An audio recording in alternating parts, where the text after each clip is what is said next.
Audiobook do Livro dos Espíritos. Introdução, item 6. Conforme notamos acima, os próprios seres que se comunicam se designam a si mesmos pelo nome de espíritos ou gênios, declarando, alguns, pelo menos, terem pertencido a homens que viveram na Terra. Eles compõem o mundo espiritual, como nós constituímos o mundo corporal durante a vida terrena. Vamos resumir, em poucas palavras, os pontos principais da doutrina que nos transmitiram, a fim de mais facilmente respondermos a certas objeções. Deus é eterno, imutável, imaterial, único, onipotente, soberanamente justo e bom. Criou o universo, que abrange todos os seres animados, inanimados, materiais e imateriais. Os seres materiais constituem o mundo visível ou corpóreo, e os seres imateriais, o mundo invisível ou espírita, isto é, dos espíritos. O mundo espírita é o mundo normal, primitivo, eterno, preexistente e sobrevivente a tudo. O mundo corporal é secundário, poderia deixar de existir, ou não ter jamais existido, sem que por isso se alterasse a essência do mundo espírita.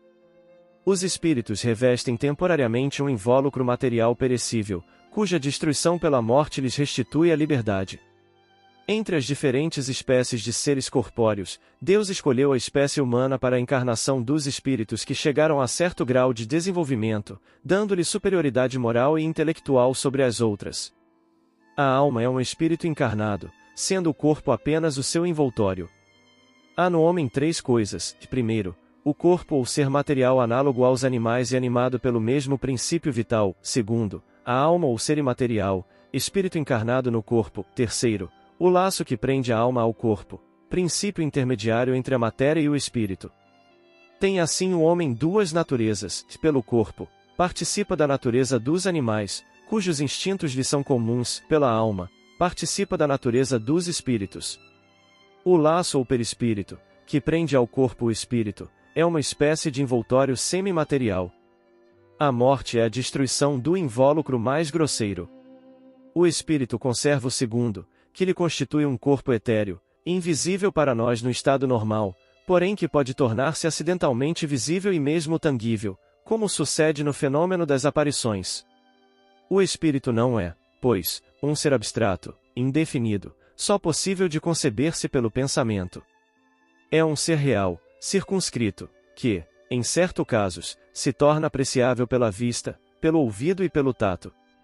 Os espíritos pertencem a diferentes classes e não são iguais, nem em poder, nem em inteligência, nem em saber, nem em moralidade.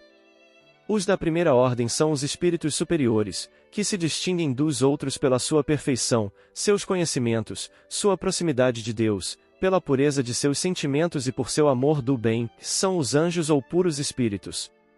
Os das outras classes se acham cada vez mais distanciados dessa perfeição, mostrando-se os das categorias inferiores, na sua maioria, eivados das nossas paixões e o ódio, a inveja, o ciúme, o orgulho, etc. Comprazem-se no mal. Há também, entre os inferiores, os que não são nem muito bons nem muito maus, antes perturbadores e enredadores, do que perversos. A malícia e as inconsequências parecem ser o que neles predomina. São os espíritos estúrdios ou levianos. Os espíritos não ocupam perpetuamente a mesma categoria. Todos se melhoram passando pelos diferentes graus da hierarquia espírita. Esta melhora se efetua por meio da encarnação, que é imposta a uns como expiação, a outros como missão. A vida material é uma prova que lhes cumpre sofrer repetidamente, até que hajam atingido a absoluta perfeição moral. Deixando o corpo, a alma volve ao mundo dos espíritos, donde saíra, para passar por nova existência material, após um lapso de tempo mais ou menos longo, durante o qual permanece em estado de espírito errante. Nota: e há entre esta doutrina da reencarnação e a da metempsicose, como admitem certas seitas, uma diferença característica, que é explicada no curso da presente obra. Tendo o espírito que passar por muitas encarnações, segue-se que todos nós temos tido muitas existências e que teremos ainda outras, mais ou menos aperfeiçoadas, quer na Terra, quer em outros mundos. A encarnação dos espíritos se dá sempre na espécie humana. Seria erro acreditar-se que a alma ou o espírito possa encarnar no corpo de um animal.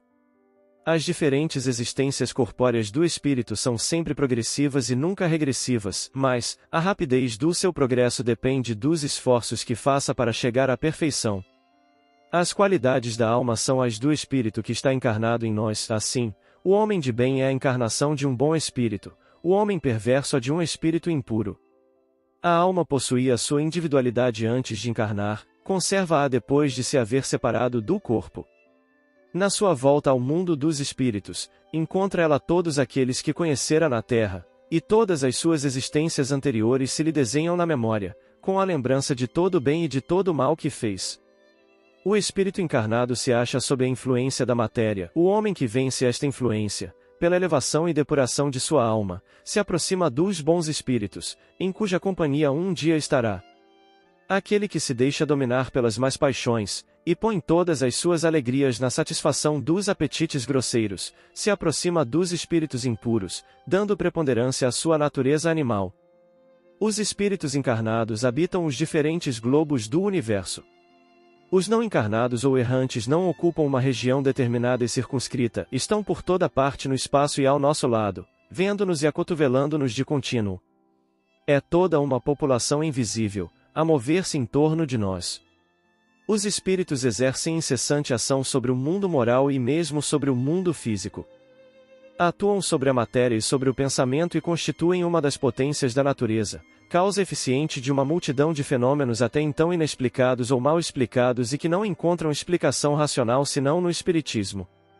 As relações dos espíritos com os homens são constantes. Os bons espíritos nos atraem para o bem, nos sustentam nas provas da vida e nos ajudam a suportá-las com coragem e resignação. Os maus nos impelem para o mal, e é-lhes um gozo ver-nos sucumbir e assemelhar-nos a eles. As comunicações dos espíritos com os homens são ocultas ou ostensivas. As ocultas se verificam pela influência boa ou má que exercem sobre nós, a nossa revelia. Cabe ao nosso juízo discernir as boas das más inspirações. As comunicações ostensivas se dão por meio da escrita, da palavra ou de outras manifestações materiais, quase sempre pelos médiuns que lhes servem de instrumentos. Os espíritos se manifestam espontaneamente ou mediante evocação. Podem evocar-se todos os espíritos, e os que animaram homens obscuros, como os das personagens mais ilustres, seja qual for a época em que tenham vivido, os de nossos parentes, amigos, ou inimigos, e obter-se deles, por comunicações escritas ou verbais, conselhos, informações sobre a situação em que se encontram no além, sobre o que pensam a nosso respeito, assim como as revelações que lhes sejam permitidas fazer-nos. Os espíritos são atraídos na razão da simpatia que lhes inspire a natureza moral do meio que os evoca. Os espíritos superiores se comprazem nas reuniões sérias, onde predominam o amor do bem e o desejo sincero, por parte dos que as compõem, de se instruírem e melhorarem.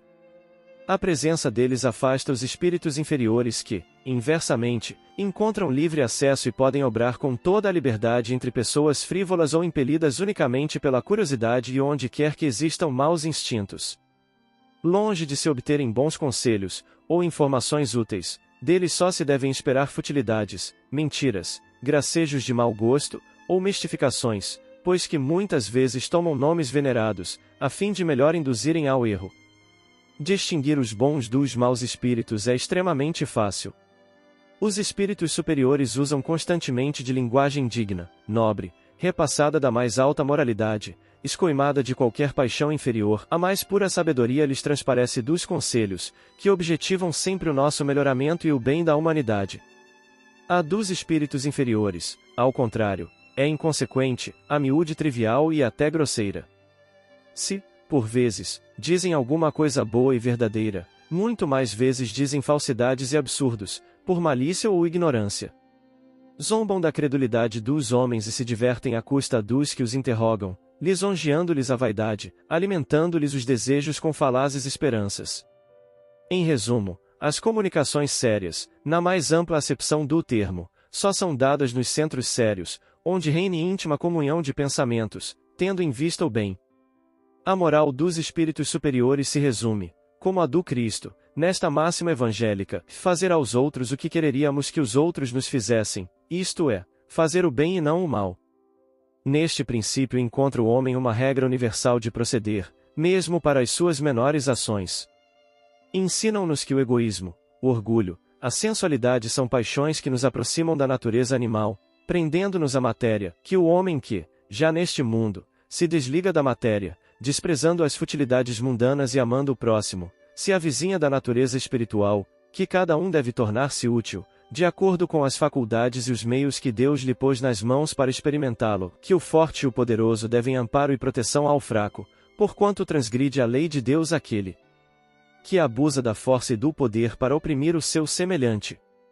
Ensinam, finalmente, que, no mundo dos espíritos, nada podendo estar oculto, o hipócrita será desmascarado e patenteadas todas as suas torpezas, que a presença inevitável, e de todos os instantes, daqueles para com quem houvermos procedido mal constitui um dos castigos que nos estão reservados, que ao estado de inferioridade e superioridade dos espíritos correspondem penas e gozos desconhecidos na terra. Mas, ensinam também não haver faltas irremissíveis, que a expiação não possa apagar. Meio de consegui-lo encontra o homem nas diferentes existências que lhe permitem avançar, conformemente aos seus desejos e esforços, na senda do progresso, para a perfeição, que é o seu destino final. Este é o resumo da doutrina espírita, como resulta dos ensinamentos dados pelos espíritos superiores. Vejamos agora as objeções que se lhe contrapõem.